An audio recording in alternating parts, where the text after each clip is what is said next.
Hi, I am Seth Halgenthal, and I will be discussing gun rights with you all today. Guns have been around for a very long time, especially in our country.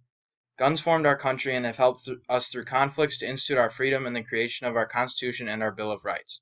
For those of you who do not know what the Bill of Rights is, it is the first 10 amendments. Of those 10, the one we will be discussing today is the Second Amendment. The amendment discusses the right to bear arms. Word for word, it states a well-regulated militia being necessary to the security of a free state, the right of the people to keep and bear arms shall not be infringed. This amendment clearly gives the right to U.S. citizens the right to bear arms. One American nonprofit organization that was founded to protect and defend this was the NRA, or National Rifle Association. Their organization was founded in 1871. A conclusion that can be made about the NRA is they support gun rights. They do this so strongly, in fact, that they voice their opinion trying to educate American citizens about firearms and the laws controlling them. There have been many other amendments or laws since the Second Amendment regarding guns as well, some that may bolster the amendment and others that weaken it. There are many advocates as well as the NRA standing behind a law in discussion by the name of the Concealed Carry Reciprocity Act. This act would be one that would bolster the Second Amendment. This regarding situations where citizens have received hassle for exercising their concealed carry rights across state lines. This will rule out any misconceptions and permit carry anywhere, no matter what state they reside in or the gun was purchased in. There are also many other acts and laws in effect that are also on the pro-gun side as well. Other bills in discussion include ones against manufacturers, some regarding the damage that their guns do on the streets. But is it the damage the guns are doing or the individual behind it? Why should manufacturers be responsible for the crime of destruction of individuals using the firearm improperly? They only produce the guns and are very clear of the damage they can do if misused. I see no reason for their liability.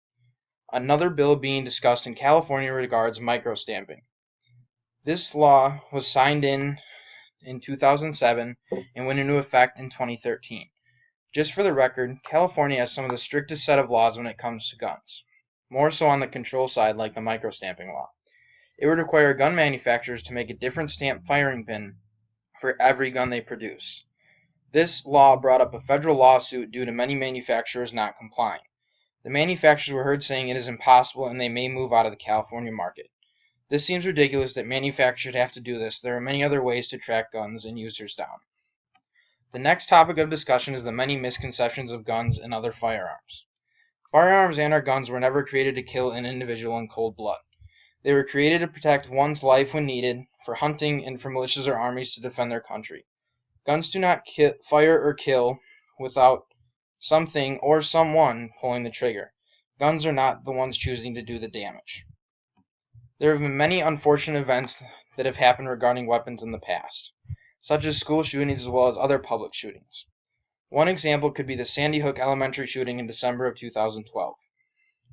One man at the age of 20 shot 20 children and 6 faculty members of the school, ending in the taking of his own life. Prior to all this, he took his mother's life in their own home. There was huge debate over gun control and gun rights over the shooting, but as you can see in this graphic, there have been many more gun rights laws passed since then.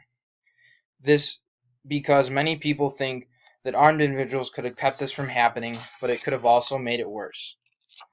One last thing to discuss is two celebrities that voice their two very different opinions publicly are Clint Eastwood and Bob Costas. Clint is a longtime advocate of gun rights, as you can see here from his quote. I have a very strict gun control policy. If there is gun around, I want to be in control of it.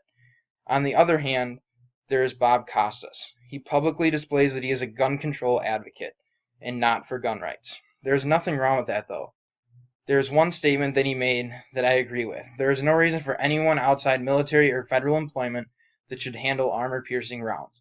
I 100% support him regarding this because there is no reason for an everyday gun owner to own an armor-piercing round. There is no justification. All in all, there are many reasons why I am pro-gun and believe in gun rights. But even though I do this does not mean there should be no restrictions. I do not believe that it should be as simple as it is my Second Amendment right, and that is clear by all the laws after the fact. There are many control laws that I do agree with. I agree with hunter safety, background checks, psych evaluations, age regulations, and many more. There are also many gun rights laws overall.